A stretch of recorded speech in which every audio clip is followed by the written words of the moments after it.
झालं झालं झालं.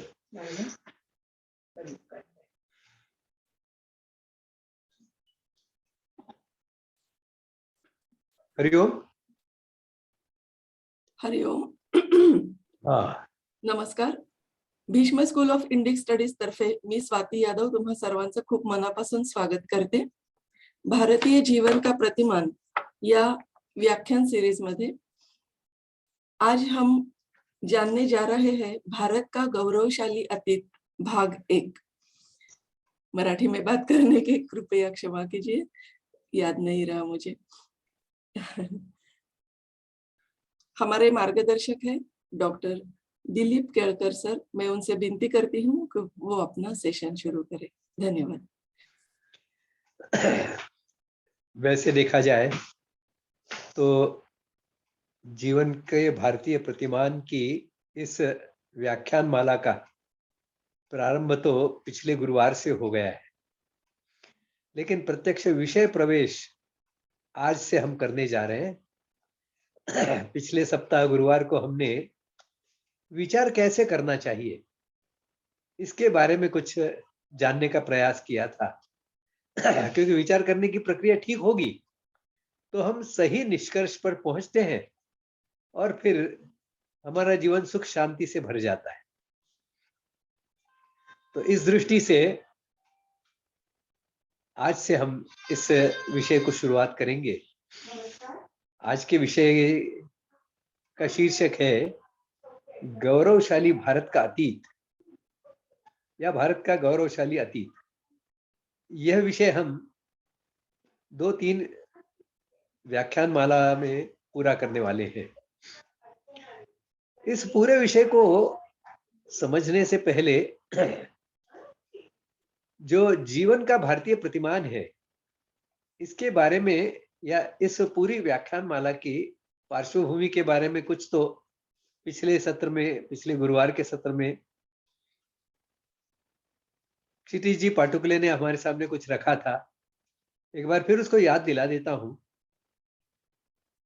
कि भारतीय जीवन यह श्रेष्ठ रहा है। हजारों लाखों वर्षों तक हम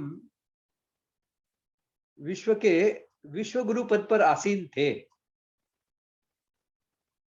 ये हमने अपने आप को कहलाना शुरू किया था ऐसी बात नहीं थी। तो विश्व हमें विश्व गुरु मानता था। आज हमारी परिस्थिति हम देखते हैं तो हम पाते हैं तो विश्व गुरु पद पर तो विश्व का कोई भी देश स्थानापन्न नहीं है, नहीं उसके कहीं आसपास भी पहुंचा हुआ दिखाई देता है। और भारत की अवस्था तो ऐसे देशों से भी बदतर ऐसी स्थिति में है। तो फिर इस भारतीय जीवन की प्रतिष्ठापना या भारतीय जीवन का प्रतिमान, इस विषय की व्याख्यान माला का प्रयोजन क्या है, इसे हम समझेंगे और फिर आज के विषय की ओर आगे बढ़ेंगे। हजारों लाखों वर्षों से भारत विश्व गुरु के पद पर आसीन था। विश्व के विभिन्न समाजों से, देशों से विद्वान जन भारत में शिक्षा प्राप्त करने के लिए आते थे, शिक्षा प्राप्त करते थे और समाधान के साथ वापस अपने समाज में लौटते थे और भारत की गरिमा को विश्व में फैलाते थे। बाद में परिस्थितियां ऐसी आई कि जो हमारे पतन के लिए जिम्मेदार हुई।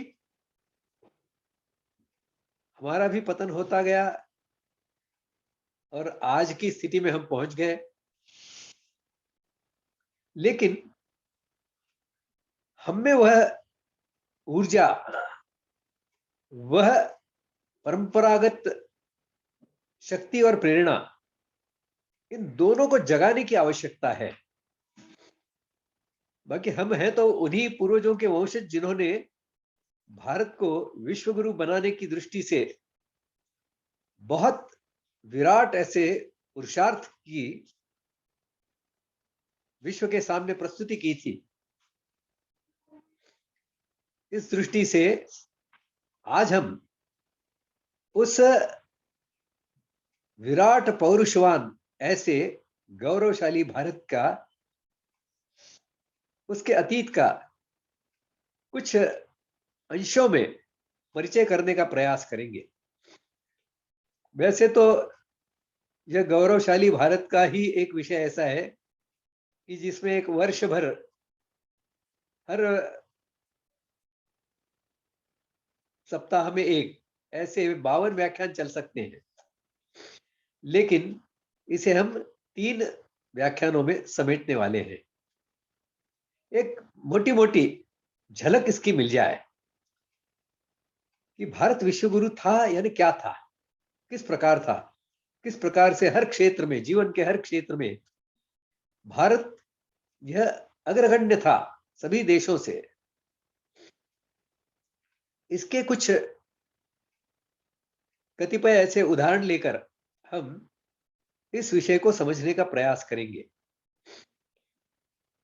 इस विषय को हमने 3 सत्रों में बांटा है, जिसमें पहले 2 सत्र जो हैं यह भौतिक विद्याओं के बारे में, या भौतिक शास्त्र जिसे आज हम साइंस के नाम से जानते हैं, उसके क्षेत्र के पराक्रम के 2 सत्र होंगे। और तीसरा सत्र जो होगा वह अभौतिक विद्याओं का या अमूर्त विद्याओं का, उस क्षेत्र में भी भारत ने कैसा पौरुष विश्व को दिखाया था, कैसा पुरुषार्थ किया था। और उस क्षेत्र में तो विश्व के अन्य समाज आज भी शायद रेंगने की स्थिति में ही हैं। चलना और दौड़ना हमारे साथ में तो दूर रहा। और इस दृष्टि से इस गौरवमय इतिहास के या गौरवमय अतीत के 2 हिस्से करके हम इस विषय को समझेंगे। पहला जो विषय है यह भौतिक विद्याओं वाला विषय है। यह साइंस से जुड़ा हुआ विषय है, क्योंकि साइंस, जो साइंटिस्ट लोग हैं, उन्होंने साइंस को पंच महाभौतिक में बांध रखा है। भारत में विज्ञान की जो अवधारणा है यह साइंस से, यानी इस पंच महाभौतिक या भौतिक विज्ञान से आगे बढ़ने की है। इसमें भौतिक और अभौतिक ऐसी दोनों ही विद्याएं इसमें आती हैं। इसके लिए भगवत गीता के 7वें अध्याय में, जिसका नाम ही ज्ञान विज्ञान योग है, उसमें विज्ञान की सीमाएं बताते समय भगवान बताते हैं, भूमिरापो नलो वायु खम मनो बुद्धिरेव च अहंकार इत्ययं में भिन्ना प्रकृति अष्टधा। इस अष्टधा प्रकृति के बारे में जानना यह विज्ञान है। और इस अष्टधा प्रकृति को जानने के 2 हिस्से बनते हैं। एक तो है मूर्त या भौतिक, यानी पंच महाभूतों से जुड़ा हुआ, ये है ज्ञानेंद्रिय है, इनसे जो समझने योग्य है, ऐसा एक हिस्सा है। और दूसरा जो है वह इस भूमि रापो नलो वायु, इन 5 और आगे हम यानी आकाश, इन 5 महाभूतों से आगे मन बुद्धि और अहंकार से जुड़ा हुआ ऐसा जो पहलू है, वह है विज्ञान का अभौतिक या अमूर्त ऐसा स्वरूप। आज हम इस सत्र में इन भौतिक विद्याओं के बारे में, भौतिक शास्त्र के क्षेत्र में भारत ने जो पुरुषार्थ किया था, दुनिया के सामने ऐसे ऐसे मानदंड निर्माण किए थे कि जिनमें से कई क्षेत्रों में आज भी वर्तमान में विज्ञान ने बहुत प्रगति, साइंस ने बहुत प्रगति की है, इसमें कोई शंका नहीं है। और जिन थोड़े से शतकों में यह परिस्थिति या यह प्रगति पश्चिम के वैज्ञानिकों ने, साइंटिस्टों ने प्राप्त की है, वो वास्तव में कौतुक करने योग्य ही है, इसमें कोई शंका नहीं। लेकिन इतना होने पर भी ऐसे कई बिंदु हैं जिनके क्षेत्र में आज भी विज्ञान विकास का प्रयास कर रहा है, साइंस आज का आगे बढ़ने का प्रयास कर रहा है, उसकी कुछ झलक हम आगे कुछ विषयों में देखेंगे। भारत में विज्ञान की परंपरा वेद काल से चली आ रही। वेद का एक हिस्सा है, वह है अथर्ववेद। 4 हिस्से बनाए थे वेद के भगवान व्यास ने, उसमें से एक है अथर्ववेद। और अथर्ववेद का उपवेद है शिल्पवेद या शिल्प शास्त्र। भृगु संहिता में इसकी जानकारी मिलती है। शिल्प कहा गया है इसे, तो शिल्प का अर्थ समझना यह महत्वपूर्ण है। शील का अर्थ है समाधान, सेटिस्फैक्शन, और शिल्प शास्त्र का अर्थ है ऐसे पदार्थों का, वस्तुओं का उत्पादन जो हमारे जीवन के लिए आवश्यक है और जिनके उपयोग से मनुष्य समाधान प्राप्त करता है, उसे शील कहते हैं, शिल्प कहते हैं। ऐसे पदार्थों को निर्माण करने का जो शास्त्र है वह शिल्प शास्त्र है, वह शिल्पवेद का विषय है। अब इसमें एक शास्त्र इस शब्द को भी ठीक से समझना आवश्यक है। हमने साइंस और विज्ञान में अंतर तो देखा कि साइंस यह केवल भौतिक विद्याओं तक, भौतिक विज्ञान तक सीमित है, जबकि भारतीय विज्ञान की अवधारणा जो है वो भौतिक विज्ञान और अभौतिक विज्ञान ऐसे दोनों को मिलाकर पूरी होती है। शास्त्र की भी परिभाषा, शास्त्र के लिए अंग्रेजी में कोई शब्द नहीं है।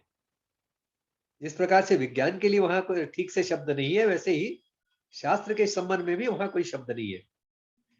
शास्त्र की परिभाषा कुमारिल भट्ट अपने श्लोक वार्तिक में करते हैं।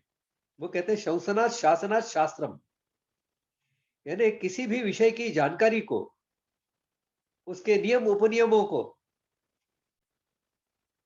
किसी अनुशासन में बांधने से शास्त्र बनता है। और भारतीय शास्त्र की अवधारणा जो है वह कहती है यह अनुशासन जो है यह सर्वे भवन्तु सुखिनः का अनुशासन होता है। तो भारत में निर्मित हर शास्त्र की जो दिशा होती है वह सर्वे भवन्तु सुखिनः की ओर ले जाने की होती है।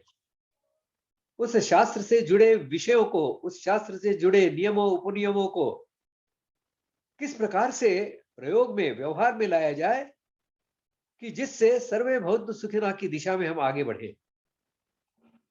और इस दृष्टि से हम जब शिल्प शास्त्र कहते हैं तो स्वाभाविक रूप से यह पूरे समाज जीवन को सुखमय, शांतिमय ऐसा बनाने की दृष्टि से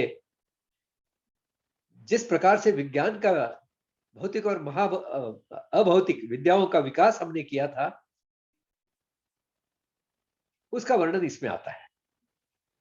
और भी विद्याओं के बारे में जानना आवश्यक है, जिसका अधिक विस्तार से विचार हम आगे की विभिन्न विषयों के सत्रों में हम करेंगे।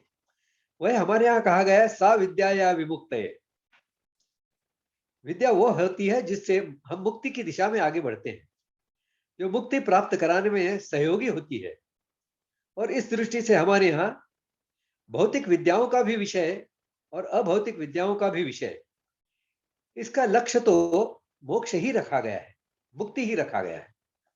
और इस दृष्टि से हमने, हमारे पूर्वजों ने भौतिक विद्याओं का भी जो विकास किया, यह मुख्यतः किसी भी तरह मोक्ष के विपरीत दिशा में जीवन न बढ़ पाए, इस प्रकार से किया गया है।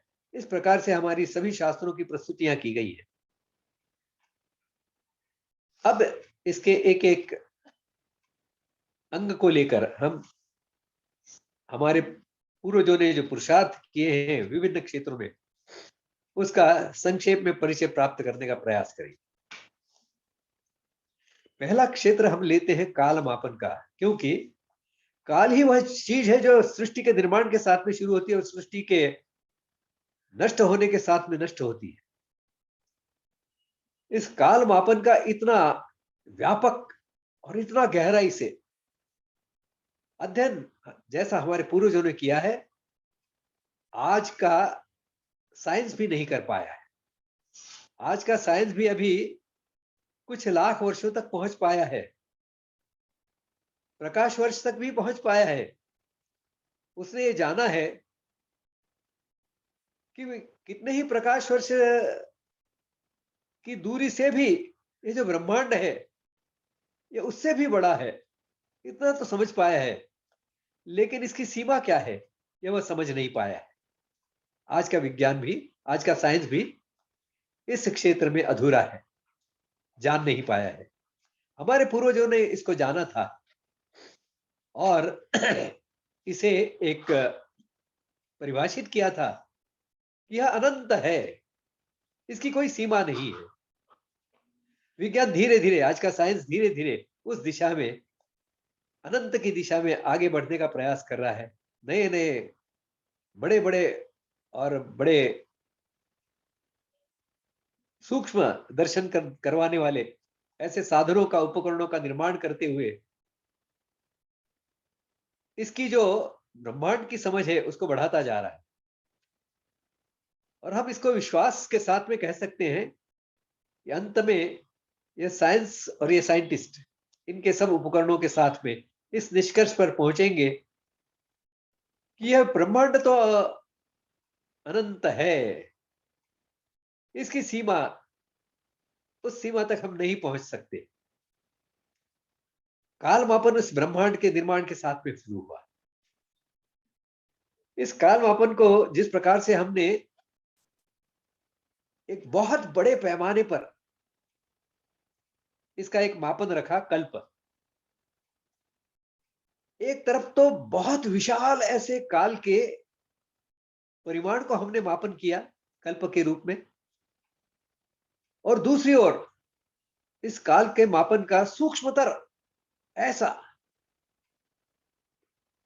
मापन का भी हमने प्रयास किया। प्रत्यक्ष उस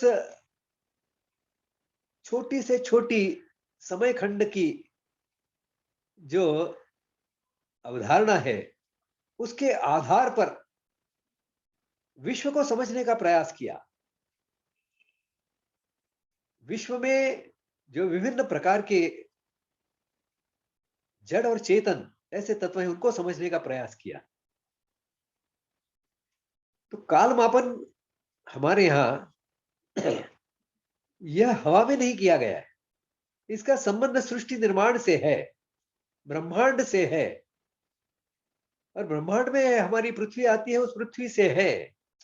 इसमें जितने सारे ग्रह गोल तारे हैं इन सब से है। और इस दृष्टि से हम देखते हैं कि हमारी हर मंगल कार्य जब होते हैं तो उसमें संकल्प लिया जाता है। इस संकल्प की शुरुआत ही होती है ओम अद्य ब्रह्मणो, और फिर वहां से ब्रह्मांड से शुरू होते होते धीरे धीरे करके हम जहां पर हमारा वो मंगल कार्य चल रहा है वहां तक इस पूरे ब्रह्मांड के विभिन्न अवयवों का, विभिन्न पहलुओं का, विभिन्न स्तरों का विचार हम करते हैं। फिर पृथ्वी आती है, फिर जम्बू द्वीप आता है, फिर उसमें हमारा प्रांत आता है, फिर जिला आता है, जनपद आता है, फिर हमारा गांव आता है। उस गांव में भी जहां हम बैठे हैं वो जो प्रत्यक्ष भूमि है उसका संबंध आता है। तो एक और तो हम इस काल मापन को हमारे ब्रह्मांड के साथ में जोड़ते आए हैं, और दूसरी ओर काल मापन को हम उस अनादि काल में जब से सृष्टि निर्माण हुई थी उस काल से कि किस प्रकार से कितने कल्प हो गए हैं और कितने उसमें चतुर्युग हो गए हैं। और वर्तमान चतुर्युग का, वर्तमान जो युग है वो कौन सा युग है? ये कलयुग है। इस कलयुग की कालावधि कितनी है? सत्ययुग की कितनी थी? त्रेता की कितनी थी? द्वापर की कितनी थी? कलयुग की कालावधि कितनी है? हम सबको जानकर बड़ा आश्चर्य होगा कई लोगों को। इस कलयुग की शुरुआत महाभारत के युद्ध के 36 दिन बाद हुई थी, और यह कलयुग 4,32,000 वर्ष का होता है, जिसमें से अभी तक हम मुश्किल से 5000 150 या 122 ऐसे वर्ष हमने पूरे किए हैं। अभी एक बहुत सारा कलयुग शेष है और इसलिए इस कलयुग में फिर से चारों युगों के दौर चलेंगे। कलयुग में भी जब अच्छा काल आता है, जैसे गुप्त काल हमारे देश में आया था, तो एक ढंग से कहें तो यह इस कलयुग का एक सत्ययुग का काल था। आज फिर हम यदि फिर इस कलयुग के और घोर कलयुग में आए हैं, तो इसको भी बदल कर फिर चक्रीयता से हम फिर से इस कलयुग में भी सत्ययुग अवश्य ला सकते हैं। यह हमारा दृढ़ विश्वास है। काल मापन के साथ में जैसे अभी मैंने ब्रह्मांड को जोड़ा है, जैसा हमारे पूर्वजों ने जोड़ा है, उसके साथ में इसकी सापेक्षता को भी हमारे पूर्वजों ने समझा था। काल और जिसे हम आज स्पेस कहते हैं या अवकाश कहते हैं, इनका कैसा संबंध है? तो इनका गति के साथ में संबंध है। पृथ्वी की गति 1 घंटे में 1,00,000 किलोमीटर चलने की है। तो ऐसी पृथ्वी पर किसी वस्तु का वजन, भार जो होगा, वह भार और दूसरे किसी ग्रह पर जिसकी गति कुछ भिन्न है, बहुत अंतर है, तो वहां पर इसका वजन जो होगा वो भिन्न होगा। यह आइंस्टाइन ने इसको कार्य सापेक्षता, रिलेटिव रिलेटिविटी ऑफ टाइम, इस ढंग से रखा। अब आइंस्टाइन ने तो यह 19वीं सदी में रखा, या शायद 19वीं सदी 20वीं सदी के प्रारंभ में। लेकिन हमारे यहां तो इसकी कल्पना बहुत पुराने काल से है। हमारे पुराणों में कथा मिलती है जिसमें इसका विवरण मिलता है। उसमें राजा रैवतक की कथा है। वो उसकी बेटी है, उसका नाम है रेवती, जो उस समय के जो मानव जाति थी उसकी तुलना में इसकी ऊंचाई बहुत बड़ी, बहुत ज्यादा थी।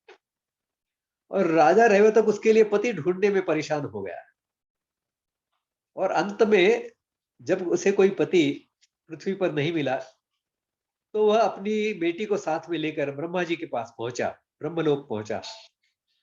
ब्रह्मलोक पहुंचकर उसने वहां देखा तो वहां ब्रह्मा जी का दरबार चल रहा था, दरबार का काम चल रहा था।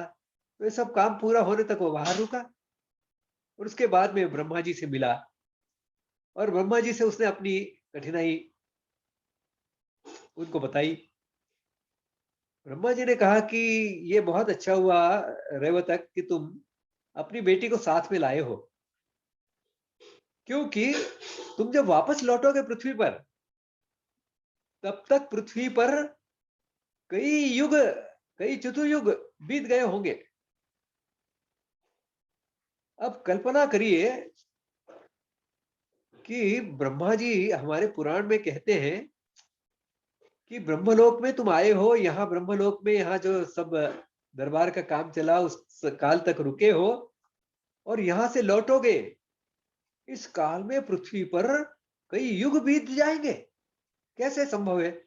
ऐसा उन पुराणों की कथाओं को सुनकर, क्योंकि पुराणों के साथ में उसका ज्ञान तो आगे आने की जो प्रक्रिया थी वह लगभग 1,500 वर्षों के आक्रांताओं के कारण वो प्रक्रिया खंडित हो गई थी। वो ज्ञान तो परंपरागत ज्ञान पुस्तकों में धरा रह गया, प्रत्यक्ष उसकी परंपरा जो हो गई वो खंडित हो गई। और इस कारण, इसके पीछे का कारण तो आगे लोगों के सामने पहुंच नहीं पाया। लेकिन इस कथा में ये बताया गया है कि रेवती यदि साथ में नहीं आती तो रेवतक को रेवती का पता ही नहीं चलता जब वापस लौटता। आइंस्टाइन भी कहते हैं कि प्रकाश की गति 1,87,000 किलोमीटर प्रति सेकंड ऐसी होती है और यदि 1,60,000 किलोमीटर 1,60,000 मील प्रति सेकंड की रफ्तार से, गति से कोई यदि अवकाश में प्रवास करता है, घूमता है, तो उसकी आयु में बहुत कम फर्क पड़ेगा। यानी गणित जो रखा गया है वह ऐसा है, ऐसी परिस्थिति में यदि 10 वर्ष का बच्चा 56 वर्ष मिलाकर 66 वर्ष का बनता है, तो इन 56 वर्षों में पृथ्वी पर 40 लाख वर्ष बीत चुके होंगे। अब ऐसा जब इसको हमारे पुराणों के ज्ञान को जब वर्तमान आइंस्टाइन जैसे साइंटिस्टों ने रखे हुए ऐसे सिद्धांत तो नहीं कहेंगे, क्योंकि प्रत्यक्ष में तो किसी ने देखा नहीं था, यह तो मान्यता थी, यह तो कुछ तर्कों के आधार पर सामने रखा गया था, तो किस प्रकार से आधुनिक साइंस के साथ में मेल खाती है। तो इस प्रकार से काल मापन के क्षेत्र में हमारे यहाँ जो जिस प्रकार के पंचांग बने, इनका तो कोई सानी नहीं, कोई तुलना नहीं है। जो यूरोप में कैलेंडर की प्रथा थी, वो तो इतनी मनोरंजक है। ऐसी परिस्थितियां आई जब 10 दिन कैलेंडर में से निकाल दिए गए कि नहीं, आज से 10 दिन भूल जाओ, 11वें दिन से शुरू करो, कल 11वां दिन होगा। इस प्रकार की इस ग्रेगोरियन कैलेंडर में, इस अभारतीय यूरोपीय कैलेंडर में, लेकिन हमारे यहाँ पंचांग का जो काल मापन था, यह पता नहीं कब से है। वेद में ही जो ज्योतिष उसका वेदांग है, तो शायद तब से ये काल मापन की प्रक्रिया हमारे यहाँ चलती आ रही है। कितनी दीर्घ परंपरा है, हम समझ सकते हैं। दूसरे विषय में आते हैं हम, जो बड़े विशाल ऐसे जो विषय हैं वो पहले हम लेंगे। तो विमान विद्या का विषय लेते हैं। अब कुछ मात्रा में भारत में भी लोग यह मानने लग गए हैं, यहाँ भारत में भी विमान विद्या नाम का कोई ऐसा एक शास्त्र था, और जिसके आधार पर भारत में भी विमान बना करते थे। और यह मान्यता जो है, यह ऐसे ही अंधश्रद्धा के कारण नहीं है, तो प्रत्यक्ष में इस विषय का पूरा ज्ञान तो उपलब्ध नहीं है। भरद्वाज मुनि का यंत्र सर्वस्व नाम का ग्रंथ है जो पूरा उपलब्ध नहीं है, लेकिन उसमें एक प्रकरण है विमान विद्या का। अब इस विमान विद्या का जो ग्रंथ है, इस विमान विद्या का ग्रंथ भी पूरा उपलब्ध नहीं है, वो प्रकरण भी पूरा उपलब्ध नहीं है, लेकिन उसमें जो उपलब्ध ज्ञान है उसको जांचा गया है, और ऐसा पाया गया है कि उनमें से कुछ प्रत्यक्ष में प्रयोगशाला में प्रमाणित कर पाए हैं। अभी जैसे उसमें एक तमोगर्भ लोह, इसका विवरण मिलता है। तमोगर्भ लोह का ऐसा अर्थ है कि जो प्रकाश की बहुत सारी किरणों को, लगभग 80% किरणों को सोख लेता है, परावर्तित नहीं करता। और हमारी देखने की, दिखने की जो प्रक्रिया है, वह इस परावर्तित प्रकाश की किरणों के कारण है। अंधेरा हमें तब लगता है जब वहां से प्रकाश की किरणें पूरी की पूरी सोख ली जाती है, तो हम अंधकार या काला रंग देखते हैं। जब प्रकाश की किरणें परावर्तित होती हैं तो हमें थोड़ा थोड़ा धुंधला दिखाई देने लगता है, और जब पूरी की पूरी प्रकाश किरणें परावर्तित होती हैं तो हम उसका रूप, वस्तु का, पदार्थ का रूप अच्छी तरह से देख पाते हैं। तो तमोगर्भ लोह ऐसा एक धातु है जो वनस्पति के माध्यम से बनाया गया था, और इस प्रकार से बिरला इंस्टीट्यूट हैदराबाद की, उसने इस प्रकार का एक धातु बनाने में सफलता प्राप्त की। इसी प्रकार से हम देखें अंशुबोधिनी के ग्रंथ में दर्पणाधिकरण इस नाम से एक प्रकरण आता है। अब यह भी ऐसा है कि जो दर्पण निर्माण की दृष्टि से प्रकाश स्तंभन लोह, ऐसा लोह यह भी प्रकाश को सोखता है और केवल इंफ्रारेड जो है इसको केवल परावर्तित करता है। और इस कारण इसका एक बहुत धुंधला सा ऐसा चित्र ही शत्रु देख पाता है, या किसी को बाहर से देखना है तो देख पाता है। विमान निर्माण की दृष्टि से यह दोनों ही जो धातु जिससे विमान निर्माण किए जाते थे, उनकी उपयोगिता आप समझ सकते हैं। विशेषतः युद्ध के लिए जो विमान हुआ करते थे, उनके लिए तो यह बहुत ही महत्वपूर्ण है कि शत्रु ये समझ नहीं पाए कि हमारे शत्रु का विमान है कहां। उसे ऐसा लगे कि बस बादल कुछ जैसे अन्य बादल है वैसा ये भी एक बादल का टुकड़ा है। तो इस प्रकार से यह विमान विद्या को प्रमाणित करने के प्रयास कुछ मात्रा में आज सफल हुए हैं। इसके ऊपर शोध कार्य भारत में भी और विदेशों में भी चल रहा है। वैमानिक शास्त्र के इस ग्रंथ में 32 प्रकार के विमानों का वर्णन है। आज भी इन 32 प्रकार के विमानों का निर्माण वर्तमान साइंस हमारे साइंटिस्ट नहीं कर पाए हैं, उद्योजक उत्पादक नहीं कर पाए। शायद कल्पना भी इतने 32 प्रकार के विमानों की उन्होंने की नहीं होगी, लेकिन इस प्रकार के विमान होते हैं ऐसी कल्पना थी, और शायद इस प्रकार के विमान बनाए भी जाया करते थे। विमानों का वर्णन तो हमने रामायण में भी सुना है, महाभारत में भी सुना है। और इसके लिए भारत जब स्वाधीन हुआ या जो अंग्रेजों का काल था, इस काल में हम अपने पर ही अविश्वास बताने लग गए थे कि ये सब झूठे और केवल अपनी पीठ थपथपाने के लिए लिखे हुए ऐसे ये ग्रंथ हैं। इसमें वास्तविकता का, तथ्य का अंश शून्य है, ऐसा हमें सिखाया जाता रहा।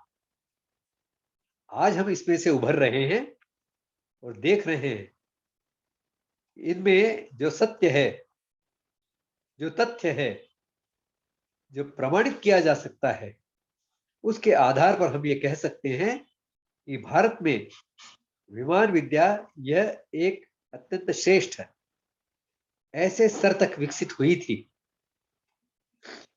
एक व्यक्ति ने बैठकर जाने के विमान और बड़ी संख्या में लोगों को लेकर जाने के विमान, इस प्रकार के अलग अलग प्रकार के विमान यहाँ बनते थे। और इनका सबका आधार जो है, यह सब वेद से प्रमाणित है। वेद से ही उसका अथर्ववेद बना, अथर्ववेद से शिल्प शास्त्र बना, और शिल्प शास्त्र के जो 3 हिस्से हैं, एक है धातु खंड जिसमें विभिन्न प्रकार के खनिज, इनका विवरण है, इनकी जानकारी है। दूसरा है जल, और तीसरा है मेटलर्जी यानी धातु विज्ञान। तो धातु खंड में विभिन्न प्रकार के धातुओं का विषय यह आता है। अब हम सहजता से धातु विज्ञान की दिशा में बढ़ रहे हैं। विमान विद्या की ओर से धातु विज्ञान के क्षेत्र में भारत ने कैसी प्रगति की थी। तो जब विश्व के लोग लोहा क्या होता है जानते भी नहीं थे, समझते भी नहीं थे, पाषाण युग में जी रहे थे, उस समय भारतवर्ष में एक अत्यंत विकसित संस्कृति जो विभिन्न प्रकार के धातुओं का योग्य उपयोग जानते थे और करते थे, इस प्रकार से उनका विकास हुआ था। अब जस्ता, यह जो धातु है, इसकी विशेषता देखिए, यह उबलने की स्थिति में आना और भाप बनना, यह बहुत कम तापमान के अंतर में यह हो जाता है, और इसलिए इसको द्रव रूप में लाकर, यानी जब किसी मिट्टी से धातु को शोधन करके निकालते हैं तो उसको पिघलाया जाता है, और पिघलने के बाद में जब वो पिघल जाता है तो उसको छान लिया जाता है। जो पिघलने के बाद में जो उसके ऊपर तैरता है उसको निकाल लिया जाता है, और पिघला हुआ जो है वह शुद्ध उस धातु के जो उत्कलन बिंदु है, बॉइलिंग पॉइंट है, उस पॉइंट के ऊपर उसको अलग निकाल लिया जाता है। लेकिन जस्ते की विशेषता यह होती है, यह जिस तापमान पर द्रव रूप में आता है, पिघलता है, उससे बहुत थोड़े अंतर पर इसका बाष्पीभवन भी हो जाता है। अब इसको अलग कैसे करना? वह द्रव रूप में आता है और बाष्प बन जाता है, द्रव रूप में आता है और बाष्प बन जाता है, तो इसको इकट्ठा कैसे करें? तो हमारे यहाँ हमारे पूर्वजों ने इसको, जिसे आज हम रिवर्स ऑस्मोसिस कहते हैं, या इसकी इस इसकी परिभाषा इस प्रकार से दी गई है, इसे आसवनी कहा जाता है, यानी डिस्टिलेशन। और रिवर्स ऑस्मोसिस यह रिवर्स डिस्टिलेशन होता है, यानी आप भाप के रूप में निर्माण करो और उसको ठंडा करके उसको मूल रूप में प्राप्त करो। जैसे पानी का डिस्टिलेशन होता है, पानी का भाप बनता है, और भाप एक नली में से दूसरे जगह ले जाकर वहां पर उसका फिर से पानी बन जाता है। इस प्रकार से रिवर्स ऑस्मोसिस का विपरीत आसवनी के प्रक्रिया का उपयोग करके हमारे पूर्वज जस्ता निर्माण करते थे, उसका उपयोग करते थे। उसका उपयोग करके अलग अलग प्रकार की कांसे का धातु, ये जिसे मिश्र धातु कहते हैं, कांसा बनाते थे, पीतल बनाते थे, और इनके अपने अपने विशेष गुण होते थे, औषधि के रूप में भी और प्रत्यक्ष जीवन में प्रयोग की दृष्टि से भी। आज भी खाने की दृष्टि से भोजन करना है तो कांसे की थाली में भोजन करना सबसे अच्छा माना जाता है, क्योंकि जो हानिकारक जो विषाणु होते हैं उनको बहुत बड़ी मात्रा में नष्ट कर देता है कांसा। तांबा है, तांबा उसमें होता है, जस्ता होता है, और इनके मेल से ये धातु, मिश्र धातु बनाए जाते हैं। हमारे यहाँ फौलाद भी जो बनता था, ये दुनिया में मशहूर था। तो दमास्कस की तलवार बड़ी मशहूर थी, लेकिन बनारस, ये इस तलवार का जो मूल धातु था, यह वहां भारत से जाता था। दमास्कस में तलवार बनती थी, लेकिन उसका फौलाद जो है वो तो भारत से जाता था। और हमारे यहाँ किस प्रकार का विकास हुआ था इस लोह विज्ञान का, उसका एक प्रत्यक्ष लक्षण दिल्ली में मेहरौली में जो लोह स्तंभ है, वो इसका जीता जागता उदाहरण है। आजकल के साइंटिस्ट यह प्रमाणित करते हैं, यह रॉट आयरन का, यानी कच्चे लोहे का बना हुआ है। इसमें कोई मिश्र धातु नहीं है, कोई मिश्रण नहीं है, कोई क्रोमियम या निकल इसमें डाला नहीं गया है कि जिसके कारण यह जंग न खा पाए। यह शुद्ध लोहा होने पर भी यह जंग नहीं खाता है। कम से कम 1500 वर्षों से अधिक काल से यह खड़ा है, धूप और बारिश को झेल रहा है, लेकिन जंग नहीं खाता। कल्पना कीजिए, आज भी साइंटिस्ट जिसे नहीं समझ पाते किस प्रकार से इसकी तकनीकी विकसित की गई होगी। और इसकी विशेषता देखिए, 1500 वर्ष की बात है, पुरानी बात है, ये बनाया कैसे गया होगा इसको? तो यह जिसे कोनिकल, या जिसे नीचे के का जो आकार है, ये इसका बड़ा है, और ऊपर इसका आकार छोटा होता जाता है। तो इस प्रकार से बड़े आकार की ओर से छोटे आकार तक का यह इतना बड़ा लगभग 4-5 मीटर का यह स्तंभ है। ये कैसे बनाया होगा? 7.5 मीटर का स्तंभ है ये। ये कैसे बनाया होगा? कास्टिंग से बनाया होगा या फिर इतने बड़े पैमाने पर कच्चा लोह लेकर उसको सुखाकर, उसको लोह के रूप में लाकर, उसको किसी बहुत बड़ी लेथ पर लेकर उसका टर्निंग किया होगा। किस प्रकार से यह उसका जो आकार है वो नीचे बड़ा ऊपर छोटा, इस प्रकार से कैसे बनाया होगा? इतने बड़े आकार के, यानी 7.5 मीटर के आकार के इतने इतने बड़े लोह खंड को टर्निंग करने की क्षमता रखने वाले भारत, पूरे भारतवर्ष में बहुत कम ऐसे कारखाने मिलेंगे, इने गिने मिलेंगे कि जहां पर इतने बड़े लोह खंड को आप टर्निंग कर सकते हैं, जिसको लेथ पर लगाकर आकार दे सकते हैं। तो कल्पना कीजिए ये 1500 वर्षों से पूर्व हमारे पूर्वजों ने इसे कैसे बनाया होगा। ऐसे किसी लेथ का हमारे यहाँ किसी खनन में प्राप्ति का कोई उदाहरण आज तक नहीं मिला है। तो हमारे पूर्वजों ने इसे कैसे किया हो? धातु के क्षेत्र में हम देखते हैं महाभारत में विभिन्न प्रकार के शस्त्रों का उपयोग हुआ है, और अभी जो विभिन्न जगह पर खनन कार्य हुआ है, आर्कियोलॉजी डिपार्टमेंट ने जो अलग अलग स्थान पर खनन कार्य किया है, उनका कहना है वहां पर जो प्राप्त जो सामग्री है उसका अध्ययन करने के लिए शायद और 200 वर्ष लग जाएं। इतनी सामग्री प्राप्त हुई है कि जिसके माध्यम से उसमें फिर धातुओं का उपयोग करके रथ बनाए जाते थे। धातुओं का उपयोग अलग अलग प्रकार के पदार्थ बनाने के लिए किया जाता था। इस प्रकार का वर्णन और प्रत्यक्ष इस खनन में इस प्रकार के पदार्थ पाए गए हैं।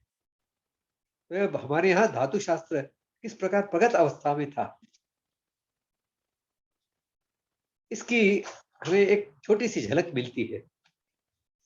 यह जो कितनी गहराई से इसकी धातु की मिट्टी निकाली जाती थी, जिसे ओर कहते हैं, यह भी 700 फीट नीचे जाकर किस प्रकार से इसका खनन होता होगा, इसके प्रमाण मिले हैं। तो किस प्रकार से हमारे पूर्वज ये किया करते होंगे, कल्पना कीजिए। आज तो बहुत सारे उपकरण हैं हमारे पास, और इसके लिए ये कोई बहुत कठिन बात नहीं रह गई।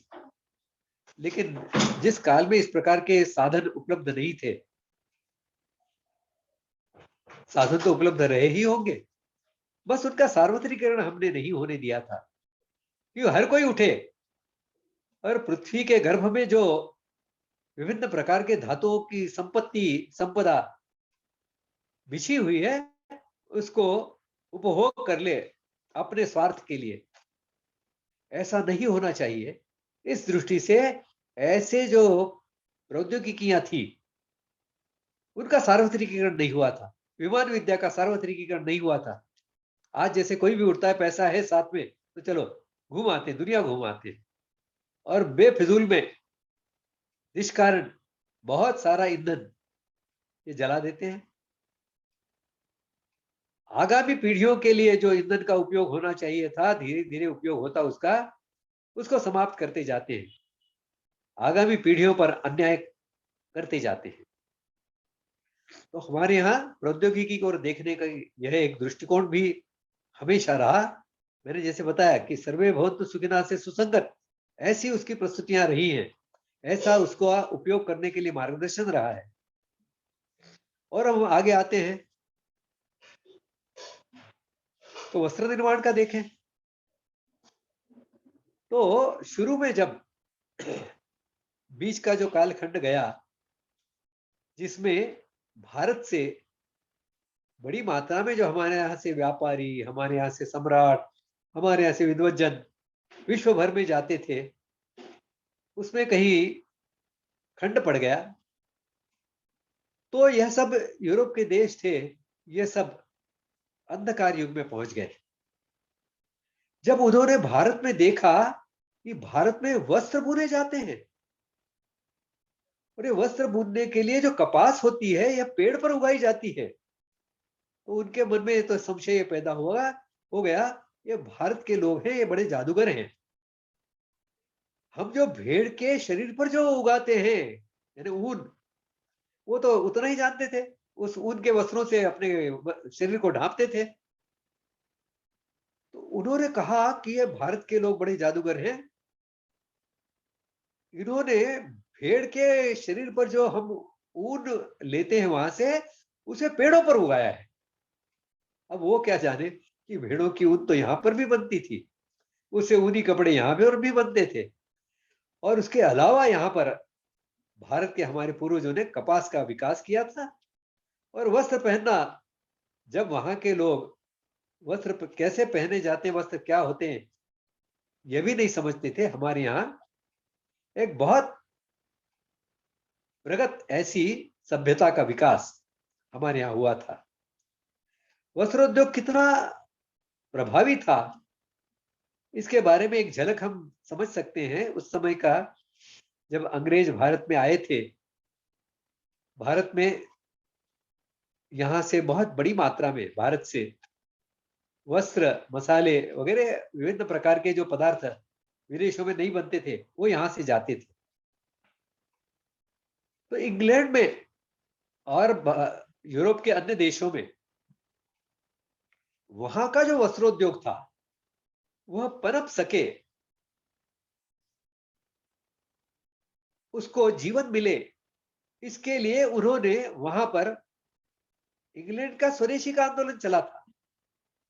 और उसमें उनकी घोषणा थी, भारत से आने वाले वस्त्रों का बहिष्कार करो। यह बहिष्कार होगा तभी तो यूरोप के मैनचेस्टर में बनने वाले, मैनचेस्टर ये उनका सबसे बड़ा वस्त्र उद्योग का केंद्र रहा, लेकिन उसके जो वस्त्र बनते थे वो तो हमारे यहाँ जो पैर पहुंचने के लिए जो खरखरे ऐसे वस्त्र, ऐसे कपड़ों का उपयोग होता है, इस गुणवत्ता के बनते। तो हमारे यहाँ से वस्त्र जाते थे, और भारत के से आया हुआ वस्त्र पहनना ये वहां पर बहुत बड़ा प्रतिष्ठा का लक्षण माना जाता। इन सभी यूरोपीय देशों में ऐसा होता था। भारत में जो वस्त्रोद्योग का विकास हुआ था, उसका जो चरम था वो था यहाँ की मलमल। ढाका में इसकी विशेषता से इसका उत्पादन होता था। इसका जो काउंट है यह 2450 काउंट का था। वर्तमान यंत्र युग में भी हम मुश्किल से 450, 500, 600 काउंट से आगे, इससे अधिक महीन ऐसे वस्त्र नहीं बना पाते हैं। लेकिन हमारे यहाँ मानव का कौशल इतना विकसित किया गया था कि वह इस प्रकार की मलमल बनाता था जो इतनी महीन होती थी। इसका विवरण औरंगजेब की जो बेटी थी जमुन्निसा, उसने इस मलमल को अपने शरीर पर पहना था। और औरंगजेब उसे कहता है कि कैसी लड़की है, कैसी निर्लज्ज लड़की है, बेहया लड़की है तू, इस प्रकार के अपने अंगों का प्रदर्शन करती घूम रही है। जमुन्निसा उससे कहती है कि अब्बू, मैंने तो यह जो वस्त्र है इसकी 7 परतें मेरे शरीर के इर्द गिर्द लपेटी हैं, फिर भी देखिए कैसा है। आप कल्पना कीजिए कितनी इसकी महीनता रही होगी। इसका इसकी महीनता का एक अनुमान हम लगा सकते हैं। 15 गज, गज यानी 36 इंच का होता है, और मीटर जो होता है वो 39 इंच का होता है लगभग। तो 15 गज लंबा और 1 गज चौड़ा ऐसा मलमल का हम टुकड़ा यदि ले, कपड़ा यदि हम ले, तो उसका वजन 6.5 ग्राम, मैं कोई गलती नहीं कर रहा हूं, शून्य की या दशमलव की कोई गलती नहीं कर रहा हूं, 6.5 ग्राम होता था। तो कल्पना कीजिए कि कितना महीन यह वस्त्र होता था, हुआ करता था। और अंग्रेजों ने इस पूरे वस्त्र उद्योग को, भारत के वस्त्र उद्योग को नष्ट भ्रष्ट कर दिया, ध्वस्त कर दिया। और आज हम उनके पीछे पीछे चल रहे हैं, पीछे पीछे भाग रहे हैं। यह परिस्थिति हमारी निर्माण हो गई। इनको कैसे दूर करना, इसका विचार हम इस व्याख्यान माला में करने वाले हैं। वर्तमान में तो हमारे पूर्वजों ने जो पुरुषार्थ दिखाया था उसका ही विवरण हम करेंगे, उसको समझने का प्रयास करेंगे। कृषि का क्षेत्र देखिए, तो कृषि का क्षेत्र तो ऐसा है कि आजकल के जो खनन करने वाले हैं ये तो ढूंढते रहते हैं, और धीरे धीरे 10,000 वर्ष पहले भारत में कृषि होती थी, 12,000 वर्ष पहले कृषि होती थी, ऐसे धीरे धीरे काल को पीछे लेके जाते रहे। लेकिन हमारे यहाँ तो महाभारत का काल 5,000 वर्ष पहले का था। रामायण का काल तो त्रेता युग का था, तो कम से कम 12 लाख वर्षों से पहले का था। रामायण काल में भी खेती तो होती थी, केवल कंदमूल तो जंगल वाले लोग खाते थे, बाकी शहरों में रहने वाले, गांवों में रहने वाले तो खेती करते थे। तो खेती तो उस काल से चली आ रही है। और इस खेती की विशेषता यह है, यह खेती इतने सारे वर्षों के निरंतर उपयोग के उपरांत भी हमारे यहाँ जहां पर जैविक खेती होती रही है, गो आधारित कृषि होती रही है, ऐसा कोई भूमि का टुकड़ा नहीं है जो बंजर हो गया होगा। और हम देखते हैं कि वर्तमान जो आधुनिक, जिसे हम कहते हैं रासायनिक प्रक्रिया से चलने वाली जो खेती है, वह कुछ ही वर्षों में जमीन को बंजर बना देती है, निरुपयोगी बना देती है, किसी काम का रहने नहीं देती। तो हमारे पूर्वजों ने किस प्रकार की पूर्णत्व इस खेती के प्रौद्योगिकी में लाया होगा, इसकी कल्पना ही हम कर सकते हैं। ऐसा इसका विकास किया कि यह निरंतर उर्वरा बनी रहे। खेती की प्रौद्योगिकी इस प्रकार से विकसित की थी। खेती के लिए आवश्यक ऐसा जो मौसम है, वायुमंडल है, उसके अध्ययन की इतनी सूक्ष्म व्यवस्था और इतनी व्यापकता से उसका ज्ञान समाज जीवन में था। एक सामान्य से सामान्य खेतीहर, कृषक, किसान यह जानता था कि अरे ये इस पेड़ के ऊपर जो पक्षियों का जो घोंसला है वह अभी बहुत ऊपर पहुंच गया है, बहुत ऊपर बनाया है उसने। तो इसका अर्थ है कि बारिश इस बार कम आने वाली है, कम होने वाली है। पक्षियों के, पशुओं के जो व्यवहार होते थे उसके आधार पर ठीक ठीक अनुमान लगा लिया करते थे। सहदेव भाडली नाम की हमारे एक छोटी सी पुस्तक, उसमें इसके बारे में बहुत अच्छा विवरण मिलता है, बहुत संक्षेप में है। लेकिन इसका ज्ञान एक छोटे से छोटे किसान को भी हुआ करता था और बहुत सटीक हुआ करता था। और इसके कारण हमारे यहाँ कृषि का विकास हमेशा बहुत अच्छा रहा। हमारे यहाँ हमेशा कहा गया, अन्नम बहुपूर्वित, अन्न उपजाओ, जितनी मात्रा में उपजा सकते हो उतने उपजाओ। क्योंकि प्रकृति जो है इसमें अलग अलग प्रकार के परिवर्तन होते रहते हैं, और इसके लिए इस प्रकृति की जो अनियमितताएं हैं उनसे यदि मानव जाति को बचाना है तो विपुल मात्रा में अन्न उपजाओ और उसको सुरक्षित रूप से रखो, कि जिससे अवर्षण की या अतिवर्षा की परिस्थितियों में उसका उपयोग करके मानव जाति जीवित रह सके। इस प्रकार की परंपराएं भी हमारे यहाँ स्थापित की गई थी। और इस कारण कृषि के क्षेत्र में हम देखते हैं कि हर प्रकार की भूमि, उस भूमि के लिए अनुकूल धान या उपज, और उस उपज के जो बीज है उसको बचाना, उन बचे हुए बीजों में से और श्रेष्ठ ऐसी उस उपज की जाति निर्माण हो, इस प्रकार से प्रयोग करना, यह सहजता से हमारा अंतिम छोर का किसान किया करता था। ऐसा कहते हैं कि भारत में चावल की ही हजारों उपजातियां हुआ करती थी, और हमारे देश की सरकार में बैठे हुए निकम्मे राजनीतिज्ञों के कारण यह जो हमारा इन सब का ज्ञान था, जिसे भारत के ही एक कृषि से या बीज संरक्षण की संगठन ने अपने पास सुरक्षित रखा था, इसको विश्व के लिए खुला कर दिया। और इसके कारण आज यह ज्ञान हमारा लुट गया है। इस ज्ञान को संरक्षित रखने की कोई व्यवस्था आज हमारे देश में या विश्व में नहीं है, और पूरे विश्व में एक ही प्रकार का जिसमें से पैसा अधिक मिल सके, ऐसी उपज निर्माण करने की परंपरा चल पड़ी है।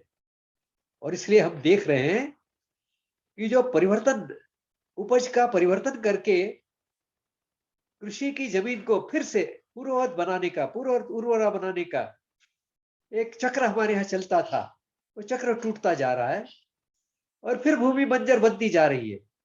एक ही प्रकार का अधिक मूल्य देने वाला, अधिक पैसा देने वाला, कमाने वाला ऐसे उपज का निर्माण हम करते जाते हैं और जमीन को नष्ट करते जाते हैं, बंजर बनाते जाते हैं। तो कृषि का क्षेत्र है, नौका का क्षेत्र है, और नौका शास्त्र का भी ऐसा ही बहुत व्यापक इतिहास है। यहाँ केवल मैं इतना ही बता दूं कि अंग्रेज जब भारत में आए, उससे पहले यहाँ वास्को डी गामा आया था, और ऐसा कहते हैं वास्को डी गामा ने भारत की खोज की। अरे खोज की का अर्थ क्या है? खो गया था क्या कहीं भारत? तो भारत तो अपनी जगह पर था, लेकिन भारत तक कैसे पहुंचना, इसका मार्ग खो गया था उनका, और इस मार्ग की खोज के लिए निकले थे। उसका वर्णन कभी किसी और सत्र में हम करेंगे, लेकिन यह वर्णन भी बड़ा रंजक है। उसने खोज निकाला है, सरासर झूठ है। हमारे यहाँ के जहाज जो विश्व भर में व्यापार के लिए जाते थे, उनमें से एक जहाज के मालिक को पकड़कर उसके पीछे पीछे पीछे पीछे होता हुआ जब वास्को डी गामा भारत आया था, किस प्रकार का नौका शास्त्र हमारे यहाँ, हमारे देश में विकसित था। यह उन्हीं के ग्रंथों में उन्होंने लिखा है कि हमारे जहाजों से कई गुना बड़े, ऐसे 15-15 हजार टन क्षमता रखने वाले ऐसे भारत के जहाज हुआ करते थे। और इतने बड़े जहाज होने के उपरांत भी बहुत कम मानव शक्ति के साथ में इनको चलाने की ऐसी प्रौद्योगिकी, ऐसे नौका शास्त्र का भारत ने विकास किया था। तो यह सब ऐसी और भी कई बातें हैं, जिनमें से और कुछ बातों का विचार और ज्ञान प्राप्त करने का हम अगले सत्र में प्रयास करेंगे। आज इस सत्र का समय समाप्त हो रहा है, इसके लिए आज इस भौतिक विद्याओं के क्षेत्र में भारत के गौरवशाली अतीत के एक हिस्से को हम आज यहाँ समाप्त करते हैं। अगले सत्र में, अगले गुरुवार को हम इसके अगले सत्र को, अगले दूसरे हिस्से को समझने का प्रयास करेंगे, और कुछ भौतिक विद्याओं को समझने का प्रयास करेंगे। उन क्षेत्रों में भी भारत ने कैसे महारत हासिल की थी, प्राप्त की थी, कि जो आज भी दुनिया के लिए एक आदर्श ऐसी बात है। और विशेष बात हमारी यह रही कि हमने कभी इस प्रकार के ज्ञान को, इस प्रकार के कौशल को कभी हमने पेटेंट में नहीं बांधा। हमने मुक्त रूप से दुनिया को इसको वितरित किया। हर पात्र व्यक्ति को इसे प्राप्त करने का अधिकार है, ऐसी हमारी मान्यता रही, और उसके हिसाब से हम इस प्रकार का ज्ञान, कौशल यह विश्व भर में बांटते रहे, और इस कारण हम विश्व गुरु रहे थे, बने रहे थे। अब मैं यहाँ अपनी वाणी को विराम देता हूँ। किसी को कुछ प्रश्न पूछते होंगे, जानकारी प्राप्त करनी होगी, पूछ सकते हैं। मेरी क्षमता के अनुसार उत्तर देने का मैं प्रयास करूंगा। धन्यवाद। धन्यवाद सर। पहला सवाल, सभी प्रश्नकर्ताओं को एक निवेदन है कि जो भी सवाल पूछना है कृपया संक्षेप में पूछिए, उसकी प्रस्तावना मत कीजिए, और जो आज का विषय है उसी पर आधारित आपका सवाल हो, ऐसी आप कृपया।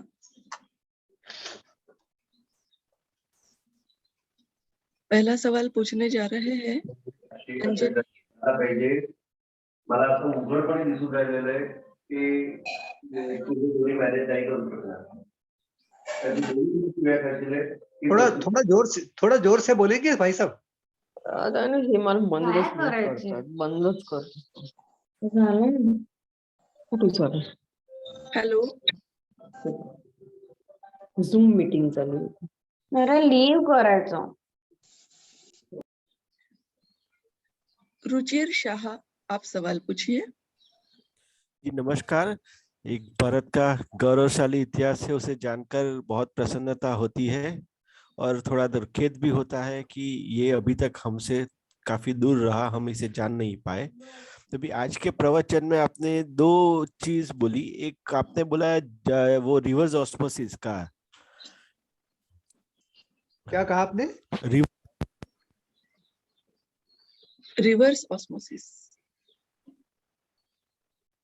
रुचिर जी थोड़ा बड़ी आवाज में बोलिए प्लीज। हेलो, हाँ जी, सुनाई दे रहे हैं? हाँ, थोड़ा बड़ा आवाज निकालिए। रिवर्स ऑस्मोसिस के बारे में आपने बात किया। जी जी। तो उसमें जो धातु का नाम बताया वो जिंक के बारे में आप बता रहे थे। जस्ते के बारे में बता रहा हूँ। वो क्या उसका जिंक नाम है, उसका इंग्लिश नाम क्या है? हाँ, अंग्रेजी में जिंक कहते हैं उसको। तो सर जी आपने जो बताया कि वो डिफरेंस है उसका बॉइलिंग पॉइंट में और मेल्टिंग पॉइंट में, तो वो तो सर काफी सारा है। जैसे जहां तक मुझे जानकारी है जिंक में मेल्टिंग पॉइंट 420 डिग्री के आस रहता है। एक मिनट, क्षमा करें, जिंक नहीं, उसको जस्ता कहते, ये सीसा कहते हैं, सीसा। अच्छा ठीक सीसे है, की बात कर रहा हूँ मैं। हाँ और ठीक है, धातु मिश्र धातु जो जिंक है। हाँ जी ठीक ठीक। मिश्र धातु, और इसकी थोड़ी सी गफलत हो गई। हाँ मिश्र धातु हाँ, में जिंक है, मैं सीसे की बात कर रहा था।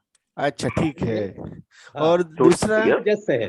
दूसरा मुझे ये जानना था, जो आपने बताया लोह स्तंभ के बारे में कि जी सिर्फ वो लोहे का बना है, जी लेकिन जो पेपर जो एक आईआईटी कानपुर के प्रोफेसर थे बाला सुब्रमण्यम साहब करके, उन्होंने लोह स्तंभ पर कुछ रिसर्च किया था। तो उनके हिसाब से लोह स्तंभ में लोहे के साथ में फास्फोरस का भी प्रयोग किया गया है। अभी वो कितने परसेंट लोहा है, कितने परसेंट फास्फोरस है, वो उनको भी पता नहीं चला। उन्होंने भी ट्रायल लिया काफी सारा, लेकिन वैसा लोह स्तंभ नहीं बना पाए हैं। तो ये एक मुझे जानना था कि ये सिर्फ लोहे का है या लोहा और फास्फोरस दोनों को मिला के बनाया गया है। देखिए, जब भी कोई धातु बनाई जाती है तो 100% शुद्ध तो शायद ही कभी बन पाती है, शायद नहीं बनती, कभी भी नहीं बनती। जी, कुछ ना कुछ प्रमाण में उसमें मिलावट तो रहती ही है। जी, अब ये फास्फोरस का जो आपने बताया, हो जी, सकता है कि फास्फोरस भी उसमें होगा, जी, अशुद्धि के रूप में होगा।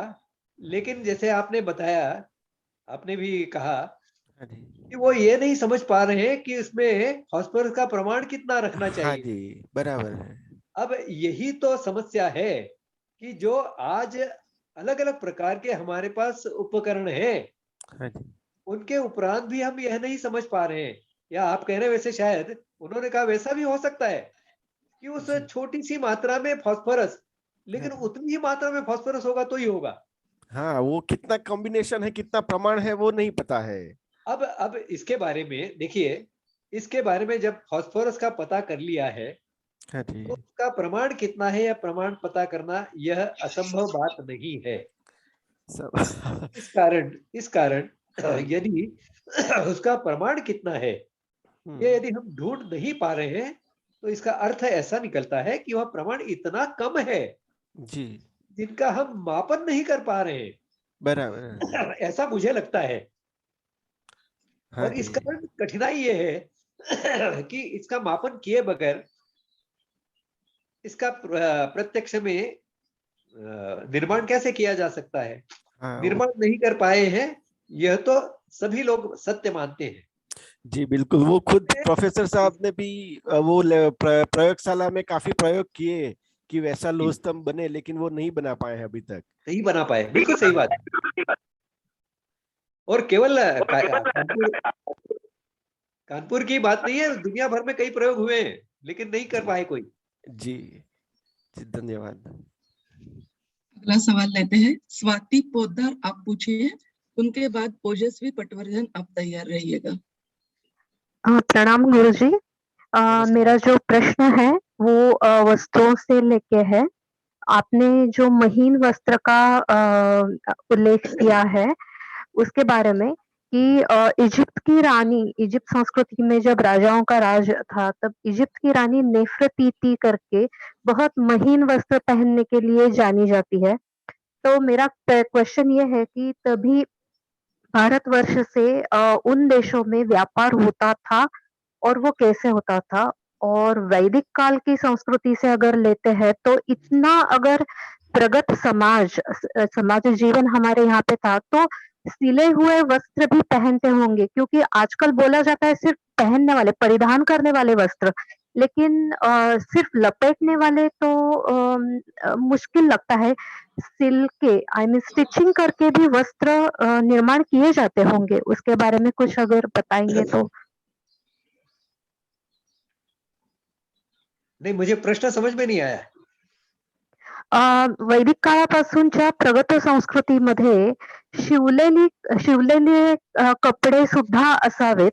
कारण सांगितलं असं जातं की परिधान केले जायचे. नुसते लपेटून घेतलेली वस्त्र त्यावेळेला होती, तेव्हा शिवलेले कपडे अस्तित्वातच नव्हते. असा एक अपप्रचार केला जातो असं वाटतं. आणि दुसरं असं वाटतं की नेफरतीती नावाची जी इजिप्तची राणी होती, ती खूप महीन वस्त्र परिधान करत होती. तर याचा अर्थ त्यावेळेला भारताकडून इजिप्तकडे सुद्धा व्यापार होत होता का? असे 2 प्रश्न आहेत. पहले तो ईरान की उस रानी की बात करते हैं हम। देखिए, भारतवर्ष या आज जो जिसे हम भारतवर्ष के रूप में देखते हैं, जानते हैं, यह इतना नहीं था। यह बहुत विशाल था। ईरान से लेकर इंडोनेशिया तक फैला हुआ था। तो स्वाभाविक रूप से यहाँ जो वस्त्रोत्पादन होता था, उसका वितरण व्यापार पूरे विश्व भर में होता था, तो भारत के ही अन्य हिस्सों में तो होता ही होगा। उसका उपयोग वहां होना यह कोई विशेष बात नहीं है, स्वाभाविक है ये। ईरान की रानी इस प्रकार के वस्त्रों का उपयोग करे, लेकिन वस्त्रों का उत्पादन करती ऐसा नहीं मिलेगा आपको कहीं लिखा हुआ। वे यह वस्त्र और वहां बनते भी होंगे तो उनकी दृष्टि से वो महीन होंगे, लेकिन जिस प्रकार का विवरण मैंने अभी आपको बताया कि जेबुन्निसा ने उसको 7 परतें पहनी है, उसको अपने शरीर पर लपेटी है, फिर भी वह निर्लज्ज लग रही है। तो इस दृष्टि से व्यापार तो हमारे यहाँ से होते ही रहे हैं। अब दूसरा जो आपने प्रश्न किया था वो सिले हुए वस्त्रों का है। देखिए, सिले हुए वस्त्रों का ज्ञान तो हमारे यहाँ बहुत काल से रहा है, लेकिन हमारे यहाँ सामान्य रूप से परंपरा ये तो लपेटने के वस्त्रों की ही रही है। उसका कारण यह है कि लपेटने के वस्त्र जो है, इनका उपयोग अधिकतम किया जा सकता है। धोती है तो पुरुष की भी धोती हुआ करती थी, स्त्री की भी धोती हुआ करती थी, साड़ी हुआ करती थी। वक्षस्थल को ढांपने के लिए भी वस्त्र जिसे हम उपवस्त्र कहते हैं, ऐसे उपवस्त्र हुआ करते थे। स्त्रियों के वक्षस्थल को ढांपने के लिए उसके वस्त्र हुआ करते थे। सिलाई किए हुए वस्त्र का उपयोग अल्प और शायद ही कहीं उपयोग में लाया जाता होगा, क्योंकि उसका कारण ऐसा है कि जब सिल जाता है वस्त्र तो उसका उपयोग मर्यादित हो जाता है। जैसे आप आज देखिए कि धोती है, तो धोती मान लो अब उपयोग कर करके जीर्ण हो गई, उस धोती का तौलिया बनाया जा सकता है। उस धोती के अलग अलग प्रकार के यानी सफेद धोती है तो जख्म को के ऊपर बांधने के लिए पट्टी बनाई जा सकती है। पैर पहुंचने के लिए जो पायदान है उसको बनाया जा सकता है, और कुछ नहीं तो उस कपड़े को उसको गोल डोर से बांधकर उसको गोला बनाकर उसको अग्नि में जलाने के लिए उसका उपयोग किया जा सकता है। तो इस प्रकार से उसके अंतिम जितना उसका उपयोग हो सकता है उतना उपयोग करने की जैसी संभावनाएं धोती में होती हैं वैसी पैंट या पायजामे में नहीं होती। द्रौपदी ने अपना जो बहुत महंगा ऐसा वस्त्र था उसको एक छोर उसका काट कर उसने कृष्ण को पट्टी बांध दी। क्या आज की लड़की ऐसा कर सकती है जो जीन्स पैंट और कुर्ता पहन कर जा रही है? तो कल्पना कीजिए कि प्राकृतिक संसाधनों का भी पूर्ण उपयोग और अधिकतम उपयोग किस प्रकार से हो सकता है, यह हमारी हमेशा दृष्टि रही। और इसके लिए प्रकृति का शोषण करने की कोई भी ऐसी परंपरा निर्माण न हो पाए, ऐसा हमारा दृष्टिकोण रहा, व्यवहार रहा। और इसलिए सिले हुए वस्त्रों की परंपरा शायद ही कहीं हमारे यहाँ उपयोग में लाई गई थी, सामान्यतः सभी। और हमारे यहाँ इसमें भी इतनी विविधता रही है, यानी उड़ीसा में जाएंगे तो वहां साड़ी पहनने की या धोती पहनने की पुरुषों की उसकी पद्धति अलग होगी, इतनी विविधता। आज देखिए तो आज सबको जीन्स पहना कर, जैसे मिलिट्री में एक यूनिफॉर्म होता है, ऐसा पूरे विश्व को यूनिफॉर्म पहनाया जा रहा है। यह तो प्रकृति के साथ में द्रोह है और मानव की जो एक विशेष अपनी विविधता होती है उसके साथ में भी द्रोह है। और इसके लिए हमारे यहाँ सिलाई किए हुए वस्त्र, इनका उपयोग बहुत कम मात्रा में रहा होगा, और इसके लिए उसका कोई बहुत विवरण ऐसा हमारे शास्त्रों में मिलता नहीं है। अगला सवाल लेते हैं। ओजस्वी पटवर्धन आप पूछिए, उनके बाद प्रभाकर तिजारे आप तैयार रहिएगा। नमस्कार सर जी, आपने अथर्ववेद में आगे उपवेद में शिल्प शास्त्र में धातुखंड जल ये दो बताए, तीसरा शायद रह गया। नहीं, धातुखंड एक है, दूसरा है साधन खंड। साधन यानी विभिन्न प्रकार के परिवहन के जो अलग अलग साधन है, एक स्थान से दूसरे स्थान पर ले जाने के, साधन खंड कहा गया है, जिसमें नौकाएं आती हैं, जमीन पर चलने वाले रथ आते हैं, बैलगाड़ियां आती हैं, और अग्नियान यानी विमान भी इसमें आते हैं। यह है साधन खंड के हिस्से। पहला खंड धातु खंड मैंने बताया, जिसमें आते हैं कृषि का विषय इसमें आता है, जल का विषय इसमें आता है, और खनिजों का विषय इसमें आता है। और तीसरा जो खंड है, पहला है धातु खंड, दूसरा है साधन खंड, और तीसरा है वास्तु खंड। वास्तु खंड में अलग अलग प्रकार की निवास आवास की जो रचनाएं हैं उसका विचार उसमें है। फिर उसमें नगर रचना का विचार है, उसमें ग्राम रचना का विचार है, उसमें दुर्ग के प्राकार का विवरण है। ऐसे अलग अलग प्रकार के निवास और आवास की रचनाओं का विचार वास्तु खंड में है। ऐसे 3 खंडों से यह शिल्प शास्त्र बना हुआ है। धन्यवाद। अगला सवाल लेते हैं। प्रभाकर जी आप सवाल पूछिए, उनके बाद अंजने युलू तैयार रहिएगा। नमस्ते जी। और प्रभाकर जी बात कर रहे हैं? हाँ जी, प्रभाकर तिजारे, नवी मुंबई। हाँ बोलिए।